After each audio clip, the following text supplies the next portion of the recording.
शांति। आज 16 अक्टूबर 2020 है और आज बाबा के साकार रूप से चले हुए मधुर महावाक्य हमने अवश्य सुने होंगे। आज की मुरली का स्पष्टीकरण देने के लिए हमारे साथ हैं आदरणीय आशा दीदी। ओम शांति दीदी।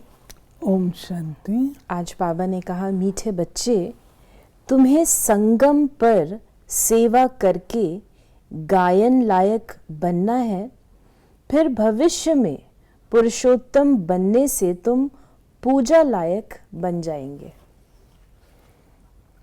इससे ये स्पष्ट होता है कि जो गायन है वो संगम पर ही होगा। सेवा करेंगे, परिवर्तन होगा, स्व का भी और अन्य आत्माओं को भी इंस्पायर करेंगे परिवर्तन के लिए, तो आपके गुण गाएंगे। तो हमारे सामने दो प्रकार से भक्ति होती है। एक आप देखेंगे इस ब्राह्मण जन्म में जो हमने कर्तव्य किया है सेवा का, उदाहरण के रूप से अम्बा है, काली है, सरस्वती है, दुर्गा है, ये हमारे वर्तमान समय के हैं। इनसे एक एक से कुछ ना कुछ लोग चाहते हैं मनोकामनाएं पूरी हों, क्योंकि हम सिद्धि स्वरूप बनते हैं तो संकल्प की सिद्धि उपलब्ध होती है। काली है, उसने बलि ली, असुरों की बलि, तो सतयुग में तो होते नहीं है वो। दुर्गा है, दुर्गुणों का नाश करने वाली, वो भी संगम की ही है। सरस्वती है, ज्ञानदायिनी, वो भी संगम की है। तो ये जो देवियां हैं, दो प्रकार के देवी, ये जो देवियां हैं इनको हम कहेंगे ब्राह्मण है और इस जन्म की है। तो इनके कर्तव्यों से गायन है, गायन होता है। भाई वैष्णो देवी ने उसको मारा, उसको मारा, ऐसे करके गायन होता है। और जो सत्युगी हैं, जब हम पूजन योग्य बनते हैं उस समय हमारी पूजा नहीं होती है। एक विशेष बात यह है कि आप देखेंगे उस समय हमारी पूजा नहीं है। हम पूजनीय हैं, काबिल हैं, लेकिन पूजा हो नहीं रही है हमारी। पूजा होती है हमारी जाके द्वापर युग में। तो बाबा कहते हैं कि तुमको मैं डबल प्रारब्ध देता हूँ। संगम पर गायन योग्य और फिर द्वापर में पूज्य बनते हो। प्रश्न है, कौन सी बीमारी जड़ से समाप्त हो तब बाप की दिल पर चढ़ेंगे? तो बाबा ने दो चीजें बताई हैं। पहला, देह अभिमान की बीमारी। इसी देह अभिमान के कारण सभी विकारों ने महारोगी बनाया है। ये देह अभिमान समाप्त हो जाए तो तुम बाप की दिल पर चढ़ो। देह अभिमान ये जड़ है। हर प्रॉब्लम की जड़ देह अभिमान है। हर विकार की जड़ देह अभिमान है। और जो बताते हैं कि भाई एडम और ईव वो भी बॉडी कॉन्शियस हुए, जो उनको स्वर्ग से भेज दिया गया।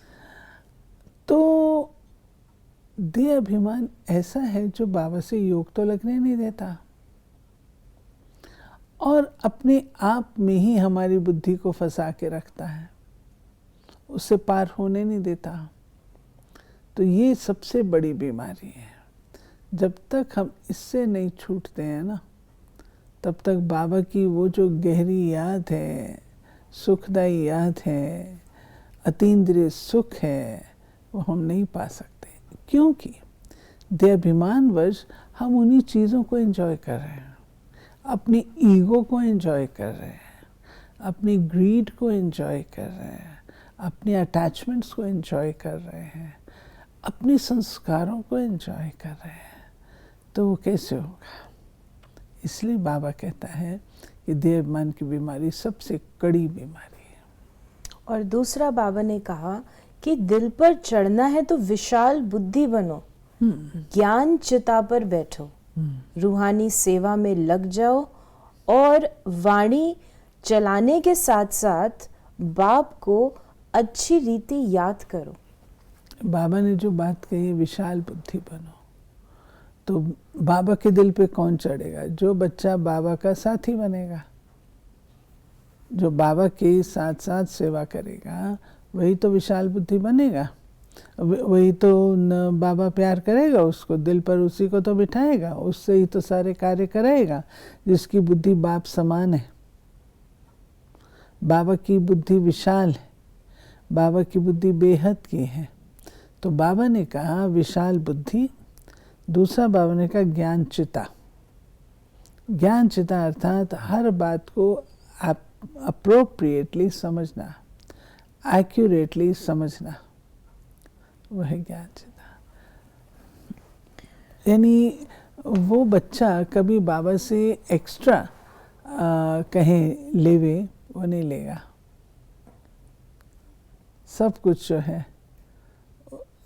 अपने आप को सेट करके रखेगा ज्ञान के आधार से। बाबा ने ये पूजा के बारे में बताया कि अम्बा वास्तव में माताओं को कहा जाता है, परंतु पूजा तो एक की होनी चाहिए। आगे बाबा ने कहा कि शिव बाबा का भी एक ही अव्यभिचारी यादगार है। अम्बा भी एक है, परंतु जगत अम्बा को जानते नहीं।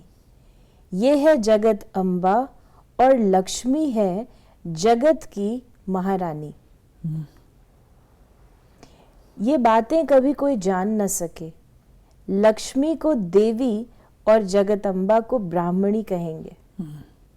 ये बाबा ने स्पष्ट किया है कि अम्बा वर्तमान समय के मम्मा के सेवा का स्वरूप जिसका गायन हो रहा है, और जो श्री लक्ष्मी है वो भी तो मम्मा ही बनती है।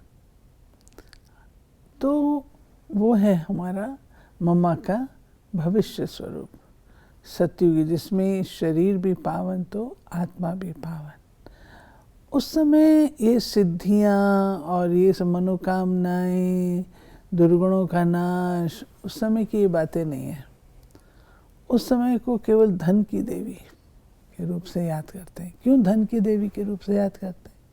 संसार की सबसे टॉप क्लास हस्ती जो धन धान्य संपत्ति में खेलती रही और औरों को देने के निमित्त भी बनी, वो है मम्मा।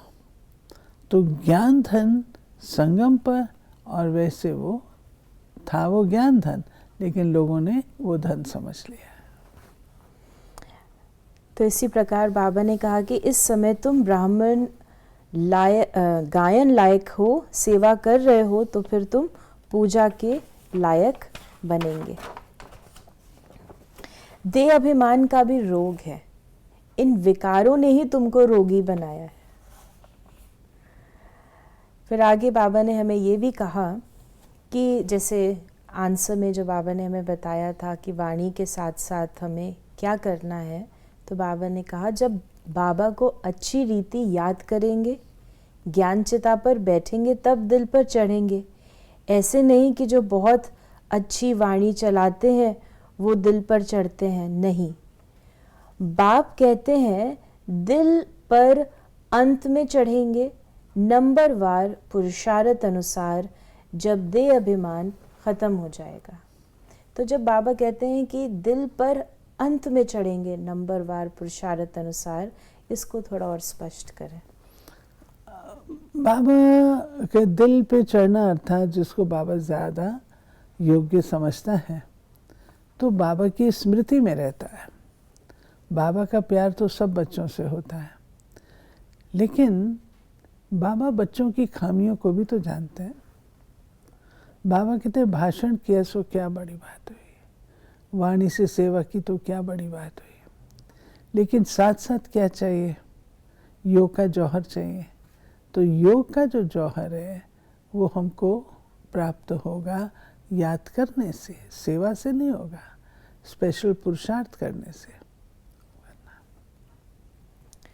फिर बाबा ने कहा कि बाप ने समझाया है ब्रह्मज्ञानी ब्रह्म में लीन होने की मेहनत करते हैं, परंतु ऐसे कोई लीन हो नहीं सकता। बाकी मेहनत करते हैं, उत्तम पद पाते हैं। इस प्रकार से बाबा ने, यानी अपने ही सेक्शन में उत्तम पद पाते हैं जो मेहनत करते हैं। ये बात समझने वाली है। जो अन्य धर्म वाले हैं वो अपना ज्ञान जो है वो तो नहीं समझेंगे, परंतु क्योंकि शिव बाबा पिता है तो उनको अगर याद करते हैं, कई लोग कहते हैं ना हमें मेडिटेशन नहीं चाहिए, हमें ज्ञान नहीं चाहिए मेडिटेशन, तो अगर उनको याद भी करते हैं तो बाबा कहते हैं सतयुग में तो नहीं, क्योंकि सतयुग के लिए ज्ञान चाहिए। वो फिर अपने ही सेक्शन में ऊंच पद प्राप्त कर लेते हैं।